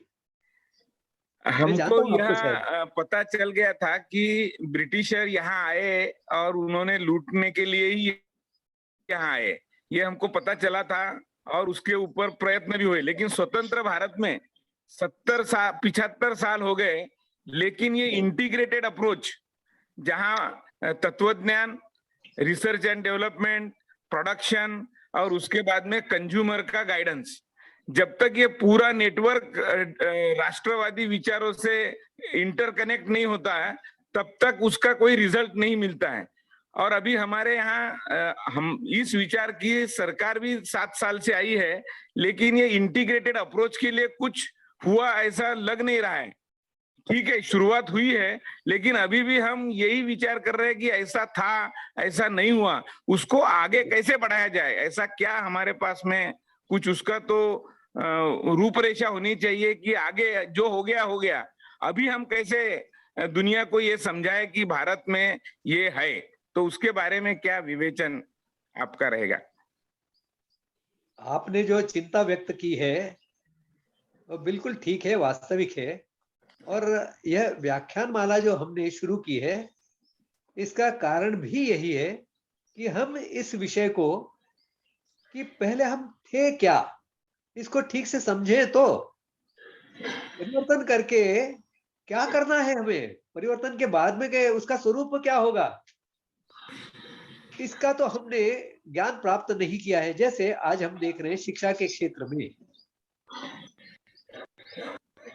ऐसी सरकार आई जिसने कहा कि हम भारतीयता लाना चाहते हैं, लेकिन बाकी सारा समाज जो है, जो शिक्षा क्षेत्र भी है, वह इस समाज के भारतीय स्वरूप को ठीक से समझने वाला यदि नहीं है, तो शासन भी क्या करेगा? मुझे एक चीज बताइए, न्याय व्यवस्था कौन चलाता है? आखिर जिम्मेदार तो शासन ही है ना, तो उसको भारतीय क्यों नहीं बना पा रहा? क्योंकि न्याय व्यवस्था का भारतीय स्वरूप क्या है, यह हमारे सामने है कहां? इसके जानने वाले, जानकार, विशेषज्ञ ऐसे निर्माण करने होंगे। वो फिर समाज में इस दृष्टि से जागृति निर्माण करेंगे, समाज में से मांग निर्माण होगी कि इस न्याय क्षेत्र के भारतीय स्वरूप की प्रतिष्ठापना होनी चाहिए। और यह बहुत अच्छा होगा यदि भारतीय स्वरूप आएगा, तो सत्य की परिभाषा यहाँ प्रतिष्ठित होगी। आज जो सत्य की परिभाषा है न्याय क्षेत्र में, वह है जो साक्ष्य और प्रमाणों के आधार पर जो सामने आए वह सत्य है, उसके हिसाब से न्याय चलता है। अब हम जानते हैं कि किस प्रकार से साक्ष्य और प्रमाणों को तोड़ा मरोड़ा जा सकता है, तो सत्य का क्या होगा? लेकिन फिर भी हमारे न्याय क्षेत्र से कोई मांग खड़ी नहीं हुई है, कोई न्याय क्षेत्र में अध्ययन नहीं हुआ है, इस प्रकार का सार्थक अध्ययन नहीं हुआ है कि जो आप तक पहुंच पाया हो। तो जब तक हमारे में से ही इस प्रकार के लोग अपने अपने क्षेत्र के भारतीय स्वरूप का अध्ययन करने वाले खड़े नहीं होते, तब तक तो शासन भी इसमें बहुत कुछ कर नहीं पाएगा। और यह जो व्याख्यान माला शुरू की गई है, इसका वास्तव में लक्ष्य तो यही है कि फिर से भारतीय जीवन की प्रतिष्ठापना करनी है। तो जीवन के ऐसे हर क्षेत्र में अपने अपने क्षेत्र के भारतीय स्वरूप की समझ रखने वाले, तो भारतीय स्वरूप को फिर से वर्तमान के संदर्भ में प्रतिष्ठित करने की क्षमता, योग्यता रखने वाले ऐसे आचार्य निर्माण हो। यही वास्तव में, उसके लिए कुछ प्रेरणा मिले कुछ लोगों को, इसके लिए कुछ लोग अध्ययन अनुसंधान करेंगे, कुछ प्रयोग करेंगे, कुछ इस दृष्टि से अनुकूलता निर्माण करने के लिए स्वयंसेवक के रूप में काम करेंगे। तो इस प्रकार से कुछ समाज जीवन में हलचल निर्माण हो जीवन के सभी क्षेत्रों में। यही वास्तव में इस व्याख्यान माला का लक्ष्य है, उद्देश्य है। धन्यवाद जी। जी, अगला सवाल लेते हैं। अंजनी युलू, आप सवाल पूछिए, उनके बाद कैलाश अग्रवाल तैयार रहिएगा। Sir, I have two questions to ask you. I have two questions to ask you, sir. एक एक करके पूछिए। Yeah. One thing is, you have been discussing about different aspects of technology that are developed prior to our occupation by other people. So why the sudden disappearance of all those things? You talked about shipbuilding, you talked about aircraft, you talked about metallurgy, you talked about medicine. And until 1,000 years ago, we were not ruled by any other outsider. We were ruling ourselves. During Maurya period, Gupta period, or Kushan's period, we should have had some aircraft of such things. Why disappearance? तो पहली बात तो यह है कि हम हमारे इतिहास को थोड़ा सा ठीक से समझने का प्रयास करेंगे, तो आप जो प्रश्न पूछ रहे हैं ना, उसका उत्तर बहुत सहजता से हमें मिल जाएगा। देखिए, जब तक भारत पर कोई आक्रमण नहीं हुए थे, तब तक हम अपने व्यवस्थाओं के साथ में जी रहे थे। हमारी शिक्षण, रक्षण, पोषण व्यवस्थाएं हुआ करती थी और बहुत प्रभावी थी।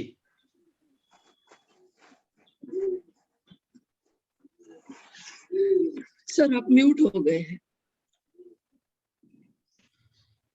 इतना भारत शक्तिशाली था।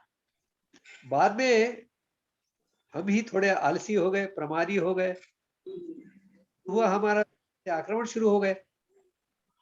और ये आक्रमण भी देखिए, एक समय तक यानी छठी सदी तक, उससे पहले जितने भी आक्रमण हुए, उन सबको तो हिंदू समाज ने अपने ऊपर, अपने समाज में सम्मिलित कर लिया। और इसके लिए शक, हूण, यवन, कुषाण ऐसे उनके वंशज आज हमें दिखाई नहीं देते समाज में, जीवन में। लेकिन उसके बाद में जो आक्रमण हुए, आक्रांत आए, उनको हमारे समाज के जो आप और हम जैसे विद्वान हैं, इन्होंने समझने में गलती की। यह अलग प्रकार की विचारधारा रखने वाले, अलग प्रकार की राजनीतिक सोच रखने वाले, अत्यंत असहिष्णु, दूसरे को जीना हराम करने वाले, दूसरे को जीने न देने वाले, ऐसे समाजों के ये आक्रमण हुए हैं। उसके बाद में 7वीं सदी से जो आक्रमण हुए और उसके बाद में 16वीं सदी के बाद में जो आक्रमण हुए, ये दोनों ही आक्रमण ऐसे असहिष्णु समाजों ने किए हुए आक्रमण थे। इन आक्रांताओं को हम समझ नहीं पाए। लेकिन फिर भी उसमें जो इस्लाम का आक्रमण था, इसमें ये जो इस्लाम के आक्रांता थे, एक ढंग से कहें तो बुद्धि के का कम स्तर रखने वाले ऐसे लोग थे। दुष्ट तो उतने ही थे, लेकिन बुद्धि का इनका स्तर कम होने से इन्होंने भौतिक दृष्टि से हमारे साहित्य को नष्ट करने का प्रयास किया। हमारे समाज में जो विद्वान हैं, जो ब्राह्मण हैं, और ये ब्राह्मण केवल ब्राह्मण जाति के ब्राह्मण नहीं, तो अलग अलग प्रकार के, जैसे मलमल के निर्माण में जो उस प्रकार के कौशल को विकसित करने के लिए मार्गदर्शन करने वाले जो थे, वो तो उस क्षेत्र के ब्राह्मण ही थे, जो इस प्रकार के कौशल का दान करते थे। क्योंकि ब्राह्मणों को चुन चुन कर मारा, ऐसे विद्वानों को, ऐसे कौशलवानों को चुन चुन कर मारा मुसलमानों ने, इस्लाम ने। यहाँ के साहित्य को नष्ट किया।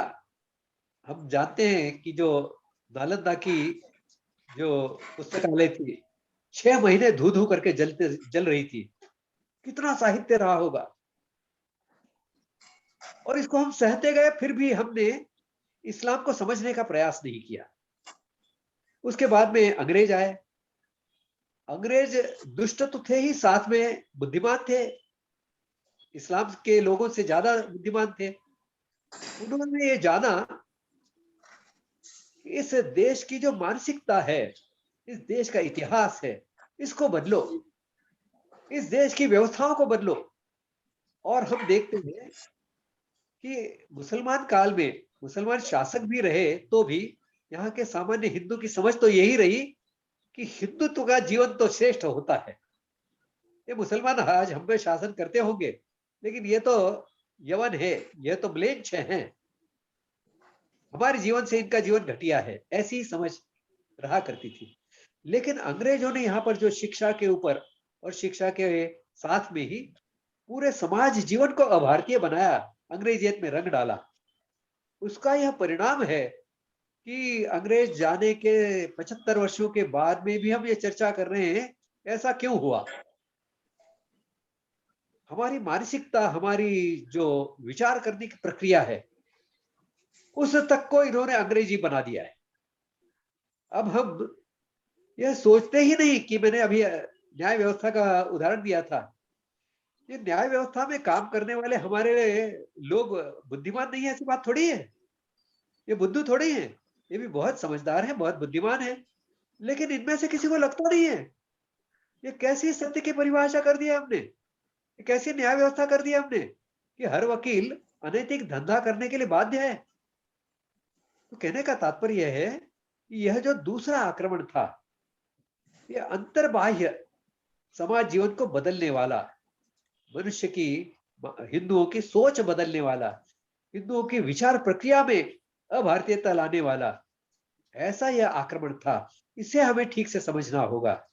इसे हम समझेंगे तो फिर भारतीयता के मूल तत्वों को, सनातन ऐसे तत्वों को प्रत्यक्ष व्यवहार में लाने के लिए क्या करना चाहिए, इस दिशा में हम आगे बढ़ेंगे। इस व्याख्यान माला का लक्ष्य भी यही है। आपने 2 प्रश्न पूछे थे ना शायद? Sir, my next question is, you talked about metallurgy. Ji You talked about metallurgy, and there is one pillar in Mehrauli. Ji See, if our metallurgy was so developed, why didn't we have so many things like that? Only one pillar isolated, which should have all our forts made of metals. We should have made our cannons made of such metal. Why don't we have that? Only one isolated incident.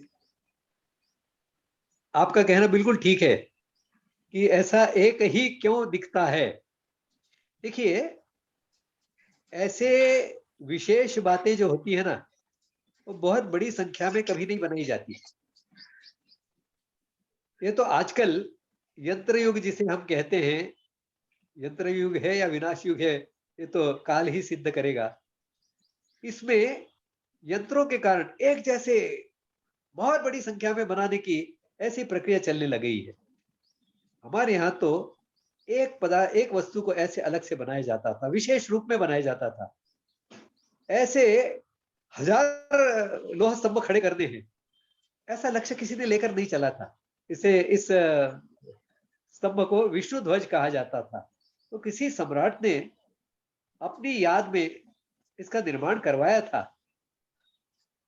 तो इस तकनीकी का, इस प्रौद्योगिकी का विकास तो हुआ था, लेकिन उसका सार्वत्रिकीकरण नहीं हुआ था, नहीं करने दिया गया था। क्योंकि सार्वत्रिकीकरण करने में इस प्रकार का लोह बनाने की जो प्रक्रिया होगी, पता नहीं कितनी कठिन होगी, कितनी दुर्लभ होगी। लेकिन इसका सार्वत्रिकीकरण न हो पाए, इस प्रकार का विचार रहा होगा। विमान विद्या इतनी विकसित अवस्था में थी कि राम, लक्ष्मण और सीता जी उसको साथ में लेकर विमान के माध्यम से, पुष्पक विमान लेकर अयोध्या तक आ सकते हैं। तो विमान का इतना विकास हुआ था, तो फिर बहुत बड़ी संख्या में विमान बनने चाहिए थे ना। हमारे यहाँ तो विमानों का उपयोग बहुत आपद धर्म के रूप में ही होना चाहिए, इस प्रकार का था। और ऐसे सभी प्रौद्योगिकी का हम आगे जाकर एक हमारा सत्र प्रौद्योगिकी के विषय में भी होने वाला है।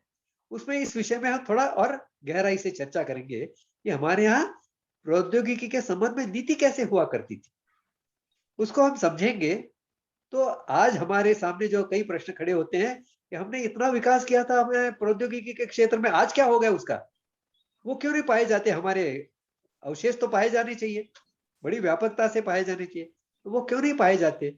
इसका उत्तर हम उस प्रौद्योगिकी की नीति का जो सत्र होगा उसमें हम पाएंगे। धन्यवाद।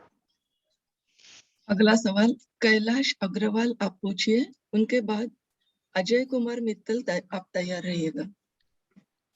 मैं कैलाश बोल रहा हूँ मथुरा से। जी बोलिए। मेरा प्रश्न है कि हमारा जो लेखन काल और संग्रह का जो हुआ वो महर्षि वेद व्यास के समय से हुआ, लेकिन आपने अभी बताया विज्ञान शास्त्र में, यद्यपि पिछले प्रश्न में कई चीजें आई हैं, उसमें हमारा साहित्य जल गया, हो गया या किसी के पास है, तो वो संग्रह वाली व्यवस्था हमारे ऋषियों महर्षियों ने क्यों नहीं की। वो हमारा साहित्य बचा क्यों नहीं? क्योंकि हमारे यहाँ आता है 3 फेज एनर्जी का वर्णन आता है, 7 फेज एनर्जी का ही वर्णन आता है। बहुत सी ऐसी दुर्लभ चीजें क्यों खो गई हमारे पास से, और हमने उस संग्रह की व्यवस्था दूसरे स्थान पर क्यों नहीं की? आपके मन में जो प्रश्न आता है ना, इसका उत्तर ही आपके प्रश्न में है। हमने नहीं की ऐसी बात नहीं है। हमने इस प्रकार की व्यवस्था का निर्माण तो किया था कि जिसमें स्वयं सुधार की गुंजाइश थी। लेकिन आप देखिए, आप अपने जीवन में भी कई बार ऐसे निश्चय करते हैं और धीरे धीरे धीरे धीरे धीरे धीरे वो निश्चय ढीला हो जाता है। यह मानव जीवन में जो स्खलनशीलता है, जो आलस और प्रमाद करने की जो स्वाभाविक प्रवृत्ति है, इसके कारण यह होता ही रहता है।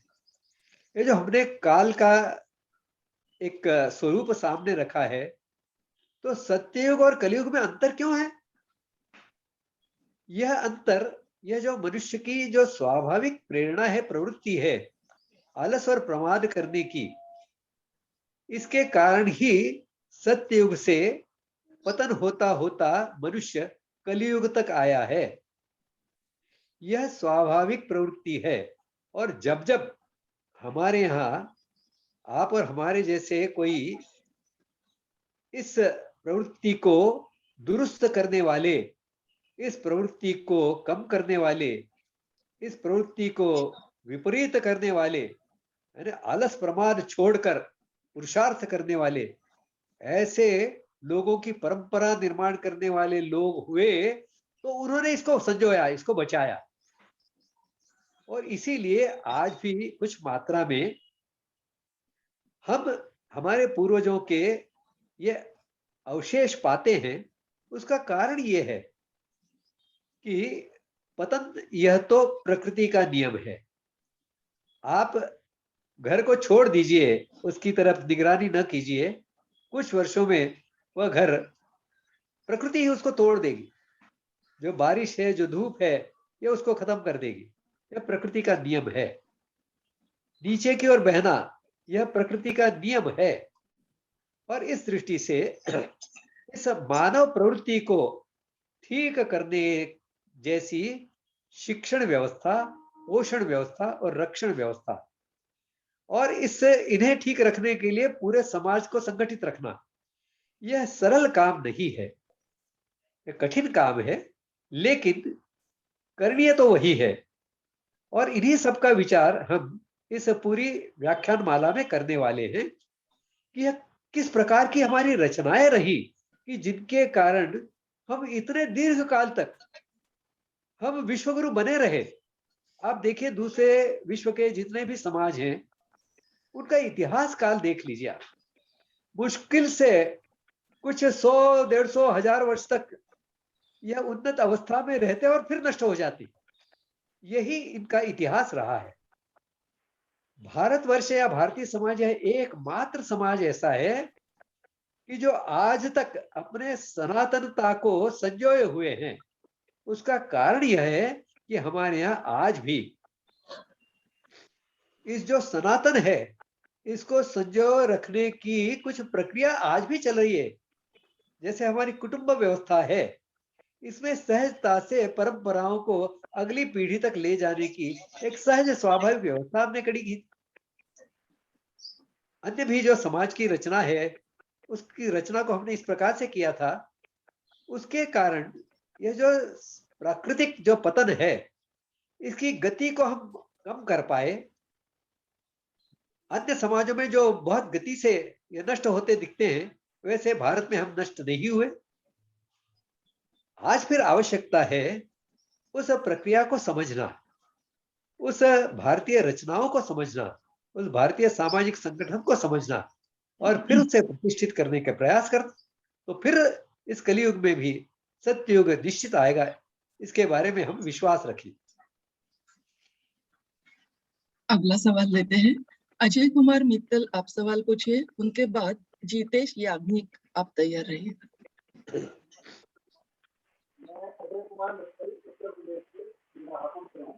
अजय जी जोर से थोड़े। आपकी जो विचार है, आपकी जो बातें हैं, सबसे बहुत आनंद प्राप्त होता है। एक प्रश्न और एक सामान्य संवाद है। प्रश्न यह है कि आपने जो अपनी चर्चा में मौसम विज्ञान के बारे में। अजय जी आपकी आवाज क्लियर नहीं आ रही है। हाँ स्वाति जी, आपको समझ में आया होगा तो मुझे बताइए। जी मुझे भी नहीं सुनाई दे रहे। क्या आप चैट बॉक्स में लिखेंगे सवाल?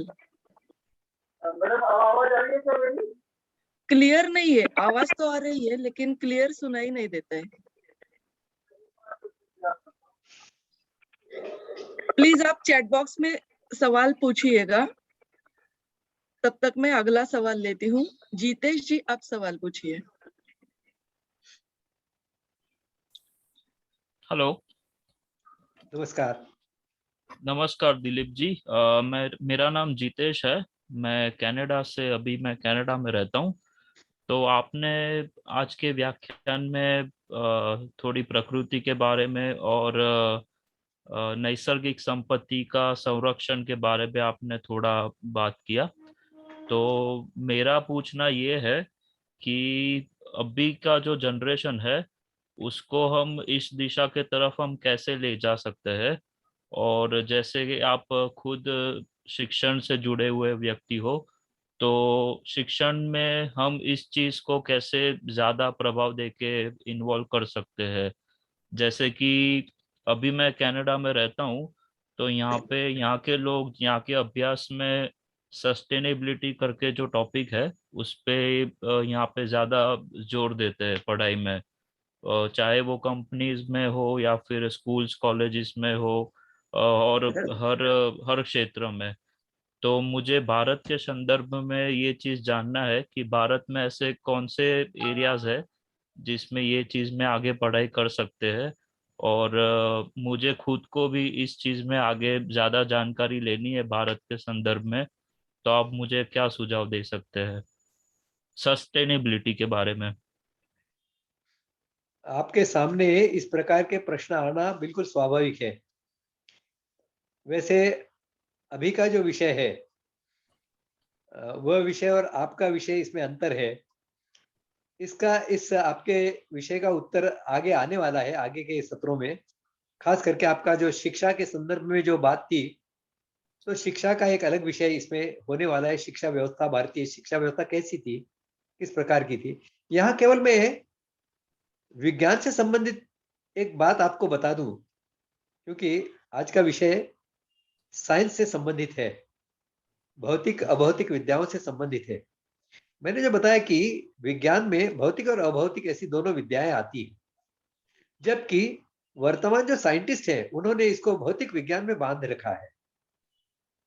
भगवत गीता के श्लोक का मैंने उल्लेख किया था, भूमि रापो नलो वायु खम मनो बुद्धिरेव च अहंकार इत्यम में भिन्ना प्रकृति अष्टधा।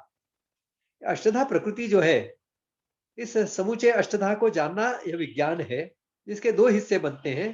पंच महाभूतों तक का जो हिस्सा है वह भौतिक विज्ञान, और मन बुद्धि अहंकार का जो विषय हिस्सा है वह है अभौतिक विज्ञान। दुर्भाग्य यह है कि अभी भी ये जो अभौतिक क्षेत्र है, यह अभी भी साइंटिस्टों के अध्ययन का क्षेत्र अभाव से ही बन पाया है। कुछ मानस शास्त्र के क्षेत्र में, मन के क्षेत्र में कुछ मात्रा में आगे बढ़े, उसका विचार हम आगे करेंगे अगले सत्र में या उसके अगले सत्र में। लेकिन प्रदूषण का ही यदि विचार करना है हमें, तो हम आज इन पंच महाभूतों में से जल, वायु और पृथ्वी, इन तीन महाभूतों के प्रदूषण का ही विचार करते हैं। दुनिया भर में इन तीनों का ही विचार हो रहा है। इसके अलावा अग्नि यानी तेज और आकाश, इन दो पंच महाभूतों के प्रदूषण का कहीं विचार, कहीं संदर्भ शायद अभाव से मिलता होगा, लेकिन बहुत कम। लेकिन इन सबका प्रदूषण जिस कारण होता है, उस कारण तक तो हम पहुंच ही नहीं पा रहे हैं। इन पंच महाभूतों के प्रदूषण की जिम्मेदारी या इनके पीछे का मुख्य कारण जो है वह है मन बुद्धि का प्रदूषण, मन बुद्धि अहंकार का प्रदूषण। यह मन बुद्धि अहंकार का प्रदूषण आप दूर करिए, पंच महाभौतिक ये जो पृथ्वी जल वायु का प्रदूषण है अपने आप दूर होगा। और मन व बुद्धि और अहंकार के प्रदूषण को आप दूर करने की प्रक्रिया नहीं चलाएंगे तो जैसा आज हो रहा है वैसा होता रहेगा। एक पृथ्वी, इसका अर्थ समिट हुआ था, उसमें तय हुआ था कि ऐसा ऐसा करेंगे तो प्रदूषण कम हो जाएगा। दूसरी पृथ्वी समिट हुआ 20 वर्षों के बाद में, उसमें फिर यही हुआ, अरे हम कुछ नहीं कर पाए। कैसे कर पाएंगे? हमने मन बुद्धि अहंकार के प्रदूषण को रोकने की दृष्टि से तो कुछ किया ही नहीं, और उसे रोकने की दृष्टि से वर्तमान अभारतीय समाज जीवन में या उन्होंने जो साइंस का विकास किया है उसमें इसके बारे में बहुत ही कम मार्गदर्शन मिलेगा।